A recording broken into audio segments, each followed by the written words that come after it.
There are moments in Hollywood history that never made it into the official timelines. Nights when the lights dimmed, the projector hummed to life, and something inside the theater shifted in a way no studio ever fully accounted for. These were not production accidents, nor marketing stunts, nor isolated incidents dismissed by publicists as opening night nerves. What happened during the premieres of certain sci-fi films was stranger, quieter, and far more difficult to explain. It was the kind of unease that moves through a room without sound, the kind that leaves no physical evidence but lingers in memory like a faint electrical charge. Some audiences reported sudden waves of nausea the moment a particular scene flickered across the screen. Others described a pressure behind the eyes, a subtle distortion in depth that made them grip the armrests. Entire rows stood up and left without saying a word. A few couldn't recall the exact moment they decided to walk out, only that something in the film felt off, as if a frame had been inserted that did not belong.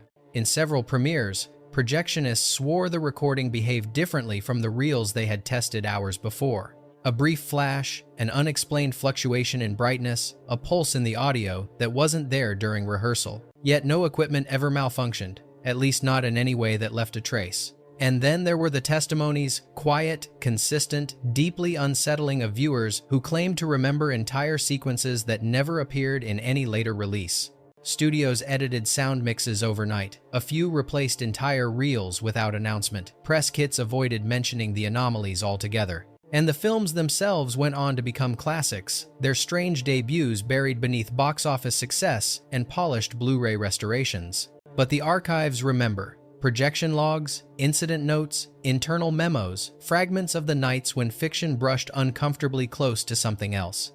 Tonight, we reopen those files. Fact 1. Close Encounters of the Third Kind, 1977, original premiere cut.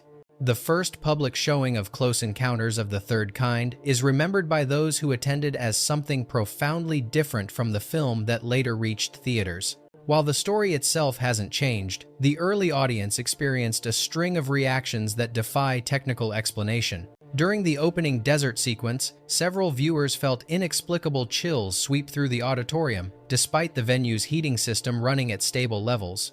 Projectionists recorded no temperature drops.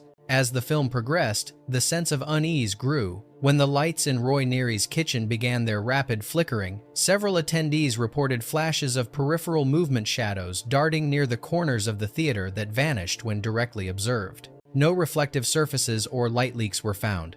The most unsettling moment occurred during the Devil's Tower sequence. Multiple viewers claimed they saw a brief, soft-focus figure standing near the base of the mountain, an indistinct humanoid shape not present in any surviving print.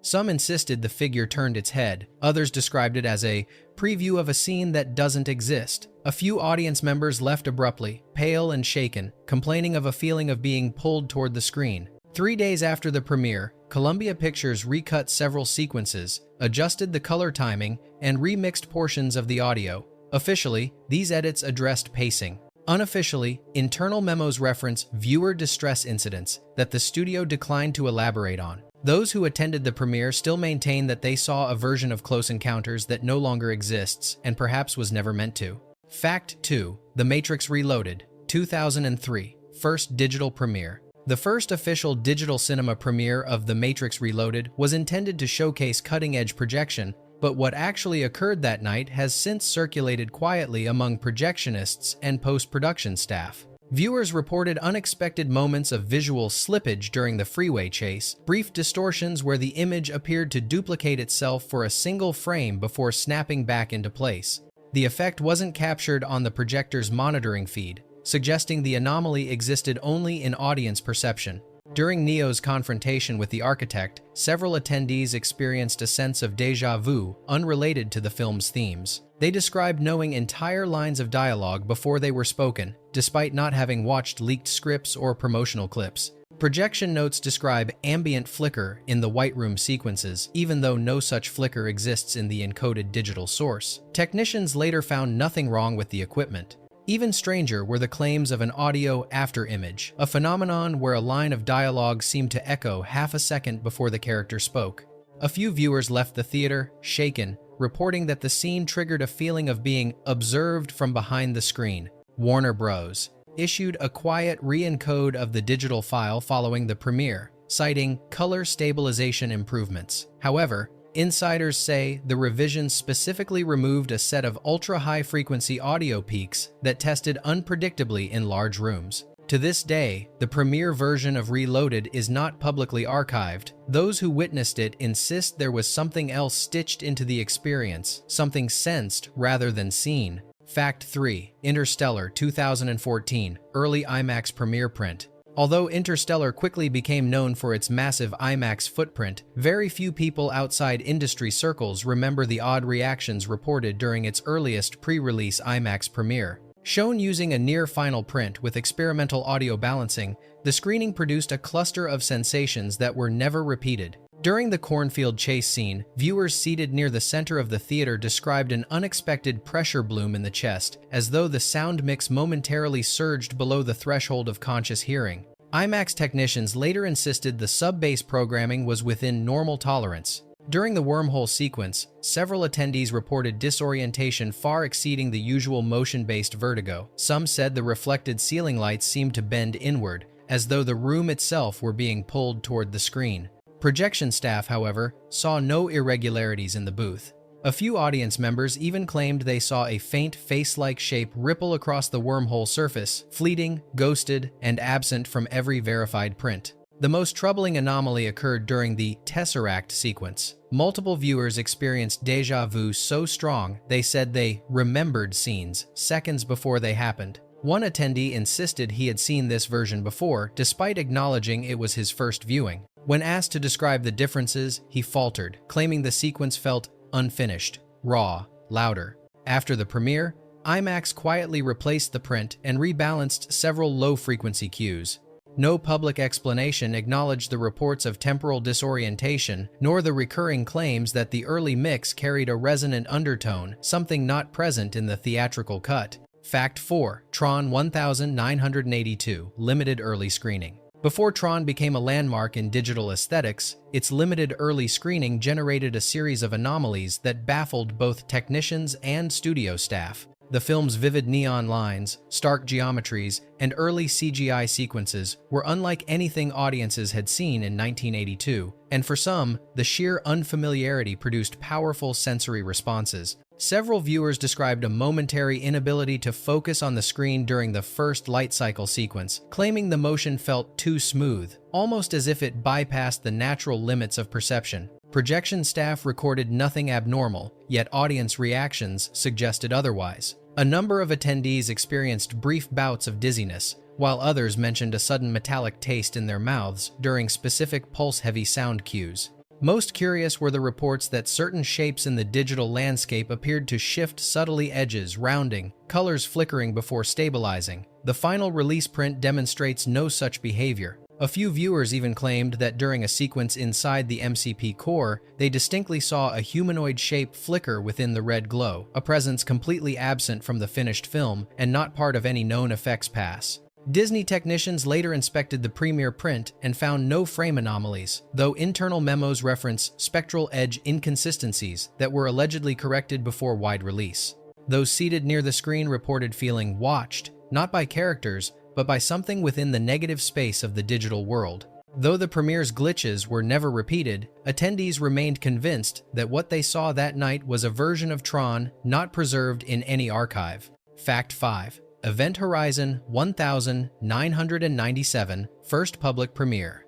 Event Horizon has always carried a reputation for disturbing imagery, but what happened at its first public premiere has been largely overshadowed by its later cult following. The film's original cut, before the extensive edits mandated by the studio, was screened to a select audience, and what that audience experienced has become a point of whispered speculation. Multiple attendees reported sudden headaches during the gravity drive activation scene, describing it as a spike of static in the brain. The film's use of quick-cut nightmare sequences, combined with the cold metallic palette, created an overwhelming sense of pressure that many said felt physical rather than emotional. Several viewers left during the first hallucination montage, not because of the graphic visuals, but because they claimed the audio contained sharp, metallic scraping noises not aligned with the on-screen action. These sounds do not appear in the surviving theatrical cut.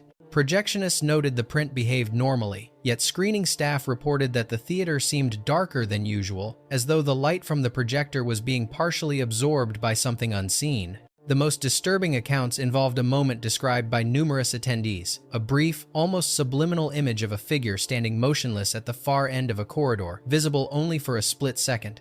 This figure does not appear in any known version of the film. After the screening, Paramount ordered a major re-edit, removing over 20 minutes of footage. Officially, the cuts were due to pacing concerns. Unofficially, some involved with the premiere claimed the revisions were a direct response to the audience's unsettling physical and emotional reactions. Even today, some insist that the lost premiere cut possessed an intensity and oppressive atmosphere that cannot be recreated from the material that survived. Fact 6. War of the Worlds 2005, early industry screening. While Spielberg's War of the Worlds was ultimately known for its massive sound design and explosive visual scale, the earliest industry screening produced an unanticipated wave of physical reactions that were quietly noted but never explained. The screening took place in a controlled studio environment with top-tier projection and calibrated surround audio, yet attendees reported an unusual pressure shift during the first tripod emergence sequence. The sound of the earth cracking, combined with the sub-bass rumbles of the alien machinery, seemed to resonate in a way that bypassed hearing entirely, vibrating directly through the ribcage. Several audience members described feeling unsteady, as if the floor beneath them had momentarily tilted.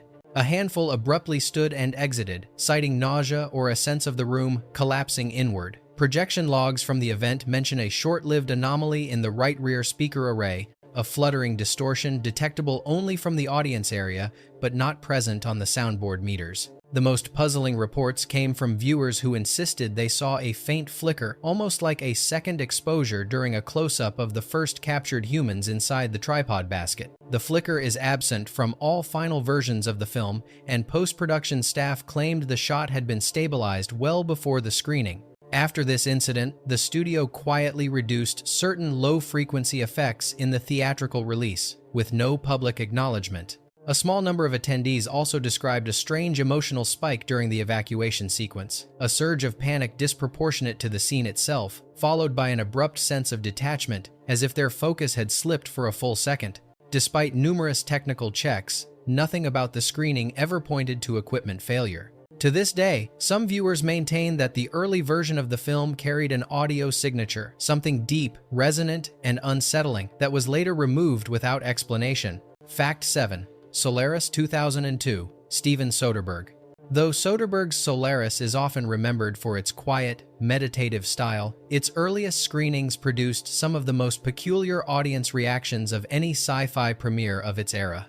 The spacious, sterile corridors of the space station, designed to evoke emotional isolation, had an unexpected impact on viewers, a powerful sense of déjà vu. Multiple attendees described feeling as if they had walked those hallways before, despite never having seen the set design. One viewer stated that the layout of the station felt identical to a recurring dream, a comment echoed by several others. The premiere also saw a series of inexplicable technical anomalies. During one quiet dialogue sequence, the theater's audio briefly dipped, not in volume but in presence, as though the air had been sucked out of the room. Projection staff reported that the audio meters remained stable, yet some viewers claimed they heard a faint rhythmic pulse beneath the main track, something like a heartbeat. What troubled the studio most were the reports surrounding a scene in which George Clooney's character first encounters the resurrected version of his wife. Several attendees insisted that her face appeared slightly different, older, or shifted in expression than in later showings. This effect does not appear in any theatrical or home release version, leading some to believe the phenomenon was psychological. Still, internal Fox notes mention unexpected viewer distress and visual inconsistency concerns, with no further elaboration. A few audience members left before the film ended, citing a sensation of being watched from the ceiling, despite no lighting rigs or reflective surfaces that could have created such an illusion. Whether the audience was responding to the film's emotional weight or to something embedded intentionally or not within the premiere projection remains unresolved. Fact 8. The Abyss 1989. James Cameron's The Abyss is known for groundbreaking visual effects, but few people outside early industry circles know about the peculiar reactions during its initial premiere event. The underwater sequences, with their cold color palette and rhythmic, low-end ambient hum, created an immersive environment that many viewers described as physically oppressive. During the premiere's first hour, ushers noticed attendees fidgeting, gripping armrests, and shifting in their seats as though the pressure inside the theater had subtly increased. The water tentacle sequence triggered the most notable responses. Several viewers claimed the image appeared slightly warped, as if the tendril of liquid intelligence extended briefly beyond the boundaries of the frame. Projection technicians confirmed that the reel was stable, yet some attendees insisted they saw a faint shimmer ripple across the screen that was not part of the visual effect. Even stranger were the reports from those seated near the rear of the auditorium, who described feeling a sudden chill sweep through the space during the descent into the deep trench. HVAC records show no changes in temperature, and the vents were functioning normally. Later, during Lindsay's resuscitation scene, 2 attendees fainted, both insisting afterward that they heard overlapping whispers beneath the main audio track, a layering that does not exist in any known mix. 20th Century Fox made minor light and sound adjustments after the premiere, though no official statement addressed the unusual audience reactions. Crew members later admitted that early test mixes contained experimental low-frequency tones intended to evoke a sense of submersion, tones that were supposedly removed before the final cut. Whether those tones somehow remained in the premiere print or whether something else triggered the audience's collective unease has never been clarified. Fact 9. Contact 1997. The premiere of Contact remains one of the most quietly documented anomalies in modern sci-fi exhibition history. While the film's themes of cosmic communication already carry an inherent eeriness, the first public screening produced several reactions that were never replicated in later showings. The earliest reports mention a subtle sense of vertigo spreading through the audience during the opening sequence, a long pullback shot traveling from Earth into deep space, accompanied by near-silent audio. Viewers described an odd, hollow pressure behind the sternum, a sensation like descending in an airplane despite sitting motionless. During the first transmission scene, some attendees claimed the low-frequency rumble vibrated in an unusual pattern, almost like a coded pulse. Projectionists stated that the playback levels were normal, yet sound technicians present that night reported reading inconsistent sub-bass fluctuations on their meters, fluctuations that did not appear in recordings from any later screenings. More troubling were the audience accounts of a brief flash of imagery during the sequence where Jodie Foster's character examines the metallic transport pod. Several viewers insisted they saw a faint reflection of a human silhouette standing behind her, an outline not present in any existing cut of the film. The editor denied the possibility of a composite glitch, yet early logs show a note reading, "Unexpected light artifact investigate," with no follow-up entry. A number of viewers left the theater early, citing headaches and a lingering sense of being observed. Warner Brothers made quiet adjustments to the sound mix days after the premiere, citing clarity improvements. Though insiders noted, the studio removed a short burst of subsonic frequency that had been part of the original design. To this day, the source of that irregular vibration, the one so many viewers claimed to feel in their bones, remains unaccounted for. Fact 10. Sphere 1998. Although Sphere performed modestly upon release, the film's earliest test screenings left behind a trail of perplexing audience reports. The movie's underwater laboratory setting, filled with reflective surfaces, low lighting, and distorted radio chatter, created a sensory environment that some viewers found unusually overwhelming. Several attendees noted a peculiar sensation of pressure behind their ears during the first appearance of the alien sphere, as if the audio frequencies dipped beneath the threshold of normal perception. A particularly unsettling moment occurred during the dream hallucination sequences. Multiple viewers described a sharp, metallic ringing that did not match the film's soundtrack and appeared only in brief, inconsistent bursts.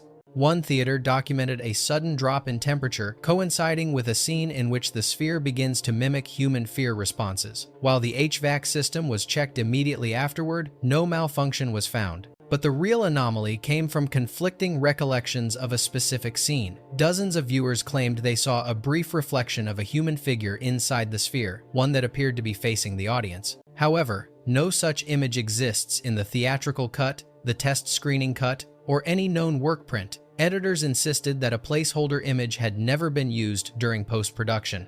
New Line Cinema made subtle modifications to the sound design after the test screenings, particularly during scenes involving sonar pings and low-frequency rumbles. Officially, these adjustments were standard refinements. Unofficially, some crew members admitted they were instructed to soften elements that caused irregular reactions in enclosed spaces. The premiere version of Sphere has never resurfaced, leading some to believe that whatever viewers saw or thought they saw was unique to a handful of early reels that no longer exist. Fact 11. The Black Hole, 1979. The premiere of Disney's The Black Hole was expected to be a showcase of the studio's ambitious effects work and its first PG-rated sci-fi epic. Instead, the night became infamous within studio circles due to the bizarre sensory reactions reported by attendees. The film's deep-hued color palette, especially the glowing reds surrounding the singularity, had an unexpected effect on several viewers, who complained of dizziness during the long orbital tracking shots. Some described a disorienting pull forward, as though the theater were subtly tilting toward the screen. During the climactic vortex sequence, projectionists at the El Capitan Theater noted a faint shimmer across the frame, a distortion they could not replicate during subsequent screenings. Theater personnel also reported that multiple patrons left abruptly, one collapsing near the lobby while insisting he had seen faces inside the swirling energy effects faces that do not appear in any version of the film. One of the most documented anomalies occurred when the score briefly wavered in pitch, almost as if the orchestral recording had been stretched. Audio engineers later claimed the sound system was functioning normally and no physical faults were detected. Even stranger were accounts from several viewers who swore they remembered a moment a few seconds at most when the silhouette of a humanoid figure appeared floating in the vortex, an image absent from every preserved print. Following the premiere, Disney quietly readjusted the film's audio mix and stabilized a few visual sequences without acknowledging the audience reactions. Whether these changes corrected technical imperfections or removed something not meant to be seen remains a point of speculation. Fact 12. THX 11381971 Theatrical Re-Release Premiere. Although the original 1971 release of THX 1138 caused only mild confusion for mainstream audiences, the film's later theatrical re-release, remastered with updated sound design, generated one of the strangest premiere nights ever documented for a sci-fi film. Audience members reported moments of sudden disorientation whenever the film transitioned into its pure white void sequences. Several described feeling as if the edges of the theater had disappeared, leaving only the floating silhouettes of the characters on screen. A few viewers even reached out in front of them as though expecting the image to distort. Projection logs from the re-release screening at the Egyptian Theater in Hollywood mention a momentary dip in brightness that did not appear on the projector's monitor feed. To the projectionist, the reel looked stable. To the audience, the screen seemed to pulse almost like a heartbeat. Some attendees stated that the ambient hum in the background audio grew louder than expected, so much so that one viewer claimed it felt as if it passed through his chest. Most puzzling were the testimonies from a small group who insisted they heard whispers layered beneath the film's computerized vocal effects, brief, indecipherable murmurs that disappeared entirely in all subsequent showings. The sound team denied using any subliminal recordings, but internal notes from the studio confirmed that several frequency ranges were adjusted for audience comfort immediately after the premiere. What remains unresolved is the sensation described by nearly a dozen viewers, a minute-long stretch during which they felt they were being watched, not by the characters, but by something behind the screen, something silent, observing, waiting. Fact 13. The Andromeda Strain, 1971. Although The Andromeda Strain is widely respected as one of the most grounded sci-fi thrillers ever made, its early premiere screenings were anything but controlled. The film's hyper-detailed laboratory environments and cold, sterile lighting produced an unexpected response in audiences, an overwhelming sensation of claustrophobia. Reports from the time describe viewers gripping their seats as the camera navigated the Level 4 containment rooms. But the emotional discomfort soon shifted into something more physical. Multiple attendees complained of a metallic taste in their mouths during the scene where the team first examines the extraterrestrial microorganism. A few felt a crawling sensation on their skin, as though static electricity was passing over them. Projection logs from one theater indicate a brief spike in the audio channels during several long-take corridor shots, something that should have been impossible with the analog equipment they used. Then came the missing scene incident. Several viewers insisted there was a moment during the premiere in which a contaminated lab rat convulsed violently before the alarm sounded. No such shot exists in any preserved cut of the film. The editor later affirmed that while unused footage existed, nothing resembling the described moment ever appeared in a final or preliminary print. Universal Studios adjusted the color, timing, and audio immediately after the premiere, citing viewer discomfort, though no detailed explanation was given. To this day, the early screening accounts remain a mystery, either a shared hallucination triggered by the film's clinical tension or a fleeting image that somehow slipped into only a handful of projection prints before vanishing from the archive entirely. Fact 14. Altered States 1980. Early test screenings of altered states were notorious within the industry for generating unusually strong physical reactions. While the film's imagery visions of cellular regression, rapid light oscillations, abstract patterns was already intense by design, no one expected the extent to which audiences would respond during its first public showings. Several attendees described a strange oscillation in their peripheral vision, almost like a heartbeat syncing with the light patterns on screen. Some grew lightheaded during the sensory deprivation sequences, reporting a feeling of sinking through the seat as the audio dropped into near-infrasonic territory. The most documented anomaly came from the climactic transformation sequence, where the screen's rapid strobing caused what observers later described as a collective flinch, a full row of viewers jerking backward simultaneously as though reacting to a sudden physical force. Projection booth notes from one screening mention an unexplained distortion in the sound system, specifically a low-frequency vibration that persisted even after the projector was muted. Technicians later found nothing irregular. More unsettling were the testimonies of viewers who insisted they saw a brief, shadow-like figure appear behind the main character during the final metamorphosis. The figure is not present in any surviving cut of the film, and visual effects artists maintained that no such element was ever composited. Following the initial screenings, the studio ordered minor alterations to the sound mix and a reduction in the brightness of several sequences, changes attributed to viewer comfort. Yet insiders claimed the adjustments removed more than discomfort. They removed a moment that had unsettled viewers on a level no one could properly articulate. Fact 15. Brainstorm 1983.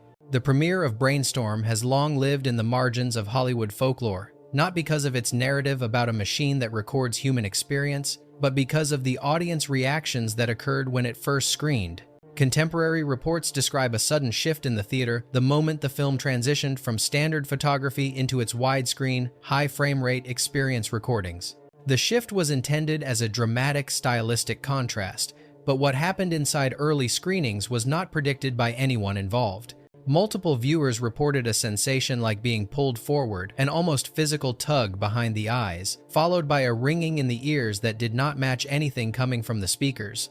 Several audience members stood up abruptly, disoriented, as if the screen had momentarily blurred into their peripheral vision. One man stated afterward that he felt detached, as though his body lagged behind his thoughts. Projectionists claimed that during one sequence, the image seemed to expand beyond the edges of the screen, though all calibration checks were normal. Oddest of all were the comments about a brief flash, too fast to describe, too brief to pinpoint, seen by several viewers but entirely absent in the studio-approved print. After the premiere, MGM quietly remastered portions of the audio track, citing inconsistencies during large room playback. The adjustments were never detailed, and the studio declined to address questions about the reports of sensory distortion. The official release prints do not produce the same reactions, but those who attended the premiere insist something about the original presentation was different, as if a fragment of experience had slipped into the reel unnoticed. Bonus fact: 2001, A Space Odyssey 1968, unreleased Cinerama test screening. Long before 2001, A Space Odyssey became a cinematic milestone, there was a little documented Cinerama test screening held for a small group of studio executives, technicians, and invited guests. This early, near-final cut, projected using experimental multi-channel audio, sparked one of the most unsettling collective reactions ever recorded during a sci-fi premiere. While the film's slow, hypnotic pacing was intentional, the audience's physical and psychological responses went far beyond simple discomfort. During the Dawn of Man sequence, multiple viewers reported an inexplicable heaviness in their limbs, as though the air in the theater had thickened. A few described a faint vibration beneath their seats, but only during shots of the monolith, an effect not produced by any documented sound cues in that cut. Projection logs mentioned that the playback levels were normal, yet several attendees insisted the monolith emitted a low-frequency hum that they felt rather than heard. The most disturbing accounts came from the Stargate sequence. While later audiences found it mesmerizing, the test screening triggered immediate sensory overload. Viewers experienced nausea, vertigo, and a strange temporal disorientation. Some said the tunnel of light seemed to change shape depending on where they looked. A handful claimed the imagery briefly included faces blurred, distant, impossible to identify, none of which appear in any surviving version of the film. One attendee, a studio liaison, reportedly left the auditorium in a panic, claiming she recognized a landscape that flashed on screen for less than a second, a place she swore she had dreamed of for years. Others described an echoing silence after the sequence ended, as though the room had momentarily expanded and contracted. Within 48 hours, Kubrick shortened the Stargate passage, rebalanced the audio, and removed several shots. Officials attributed the changes to pacing concerns, but early internal notes refer only to unacceptable audience instability. To this day, the test screening cut of 2001 has never resurfaced, and according to some who were there, that may be for the best. The premieres documented tonight were more than technical oddities. They were moments when fiction seemed to breathe, to pulse, to reach beyond the screen in ways no studio ever intended to acknowledge. These traces have faded from official archives, but the witnesses remember what they felt, what they saw, and what should never have appeared in the first place. If you want more recovered files, more vanished cuts, and more anomalies buried beneath Hollywood's polished history, stay with Vaulted Futures. Unlock the next case. Access the next archive, subscribe, activate notifications, and return for the next video.